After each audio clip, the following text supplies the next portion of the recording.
My wife Elizabeth and I, as you know, we're here in January, and we're glad to be back. And I know they're represented here, people from all across New York. In particular, thank you for your individual commitments that brought you to this meeting. It is so important that you come together, all for one and one for all, to be able to strengthen each other and to see this tremendous narrative that's coming out of this valley that has the potential to appreciably and favorably affect the environmental movement throughout this state and the whole country.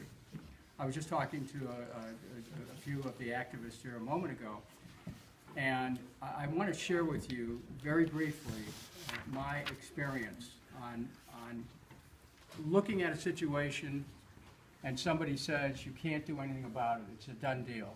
The system is too corrupt, you'll never beat it. Each of you have heard this day in and day out. This is what we hear. But what I have found from my own experience and the way that I've been able to change the outcome, and I want to share this with you, is you first, you look at the objective situation you're dealing with, and you have to, and you start to envision the alternative reality that you're trying to create.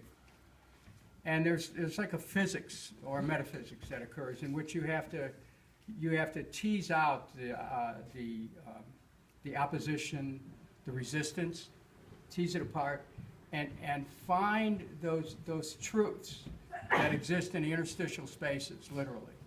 Call them forward, name them, and then set them in motion as in the direction of creating a new reality. I mean, it can be done. There is actually a mechanics, there's a physics to changing the outcome. And when people say, well, you can't do it. Look, I'll give you a quick example. When I was mayor of Cleveland, way back when, I was actually, before that, I was told, Dennis, you're not going to be able to do anything about saving a municipal power system because it's already been sold. Forget about it, okay? I saw a different possibility. And through a archetypal battle, we were able to change the outcome. Actually, I'm just finishing up a book about this thing right now. But I know from my own experience that no matter what they tell you, can't be done, it's already a done deal, forget it. No, you can change the outcome. So working together, supporting each other from across the state, you have the ability to change things not only across New York, but in the country. So we, by the way, are gifted here with the presence of Elizabeth's father, who's visiting from England, and seeing how, and of course his sister, Verity, thank you for being here.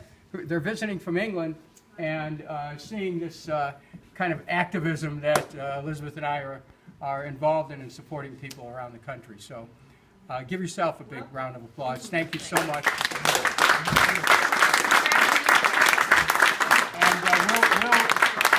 We'll see you again, but if we have more time down the road, I'd be happy to join in one of your workshops and talk a little bit more about actually one case after another of where I've seen how you can change the outcome.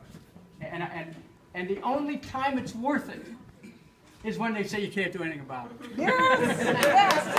Yes!